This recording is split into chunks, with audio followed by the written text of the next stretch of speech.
I've heard that the single biggest mistake new puppy parents make is giving their puppy too much freedom too soon. When we brought Vigo home a few weeks ago, that was one thing that we wanted to make sure that we didn't fall prey to. And so one of the key ways that we set clear boundaries with Vigo was through using an xpen. We wanted to make sure that not only were our belongings safe, but also that he was safe, because obviously if you have a puppy free roaming your house, they're highly likely to find all the things that they should not be putting in their mouth and promptly put it into their mouths. Not only that, but we wanted him to be super familiar with the expectations that we had of him and his behavior in every area of the house. And if you were learning to swim for the first time, your instructor probably wouldn't pop a scuba diving pack on your back and throw you into the water to teach you how to scuba dive.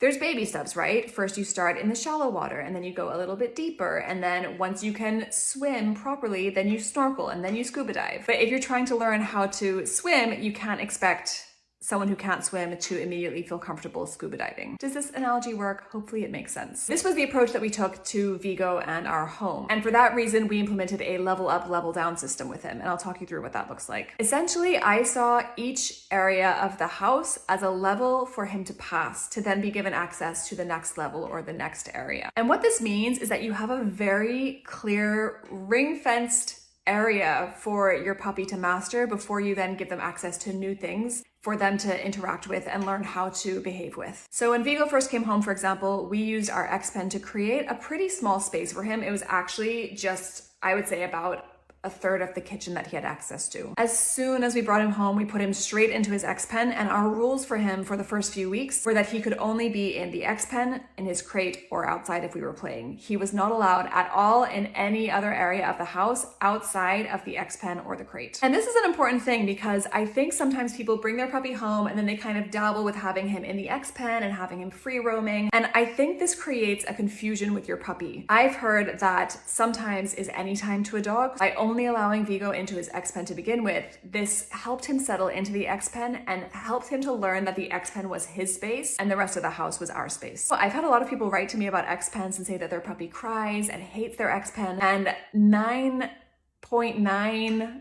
out of 10 times when I ask them, has your puppy been allowed to free roam? They tell me, yeah, he free roams, but then we put him in the pen. For this to work for us, we had to keep him in the xpen all the time, unless, as I said, he was in the crate or outside playing. And because he didn't know any different, he didn't really cry when he was in his xpen. He was very happy having his own space. He was very happy playing in there, sleeping in there, napping in there. So this worked really nicely for us. And again, I'm just sharing our experience. You can absolutely do it differently, but I would expect that if we'd allowed him to free roam and then kind of split his time as an 8-week-old puppy between free roaming and xpenning, he would have been more frustrated that he didn't have access to the rest of the house. It's great because now we're at a stage where he really understands his xpen, and actually expanding his access, I think he sees it as more of a privilege than as a right, which is what we want. And this also really helped with potty training because dogs don't like to soil their own space, and that xpen really helped us to create a ring-fenced, dedicated space for him to see as being his own. After 2 weeks of having him in that enclosed space, once he'd shown that he wasn't going to be chewing the walls, that he wasn't going to be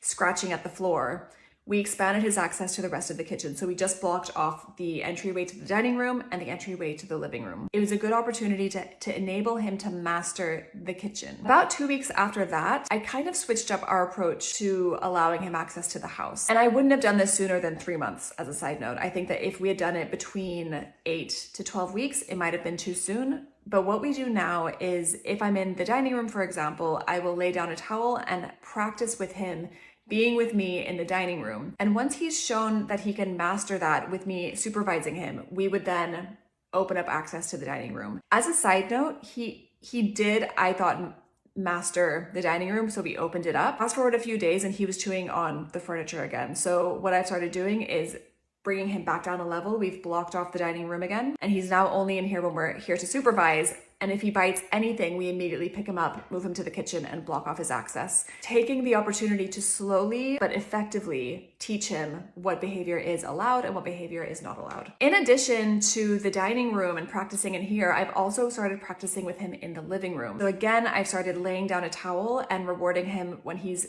calm on that towel. I reward him when he walks past the couch and doesn't try and jump onto it. I reward him when he doesn't try and jump onto the table. I'm trying to reward him when I see him making choices that align with what we want for him. And these are all things that I know if we had just opened up the living room to him, he would have gone straight for it.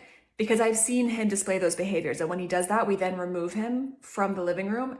Again, slowly but effectively showing him when you do certain behaviors, the outcome is that you end up back in the kitchen and you're closed off. The choice is yours, how you want to play the situation. Yeah, we're currently in a phase where we are testing his access to the dining room and the living room. I think what we'll do is open up the dining room first, followed by the living room. But again, it's very much driven by him. He makes the choice around, does he want to behave and continue to get access to the living room, or does he want to chew the carpet and be transported magically via aerojail back into the kitchen? And again, what I love about this approach is that I can feel really confident that he has mastered each room before I grant him access to the next room. If you're bringing a puppy home, I personally highly recommend this approach. I don't know how people do the whole puppy thing without an xpen and crate. Other added benefits of an xpen are that if your puppy gets into a bitey mood or if they bite you at all, you can easily create space from them and separate yourself.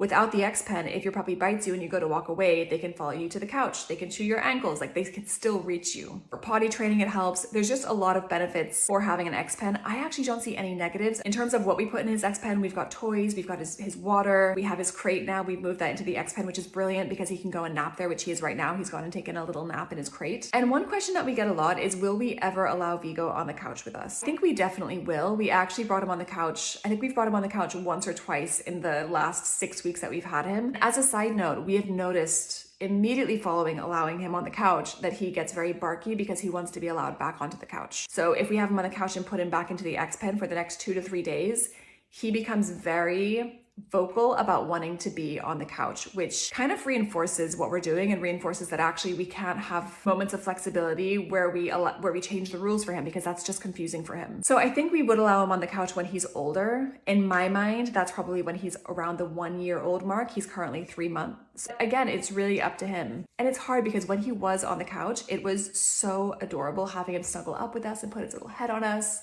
But again, keeping that separation and having those very clear rules and boundaries, I know is ultimately the best thing for him. That said, I understand people might not want to go down this route, and I understand why they wouldn't want to go down this route. Everyone needs to do what they want to do. I'm just sharing what we've done that's worked for us. I hope that helps. Let me know if you have any questions. And as always, if you want to continue following along our journey of hopefully raising Vigo to be a brilliant family dog, make sure you give us a follow.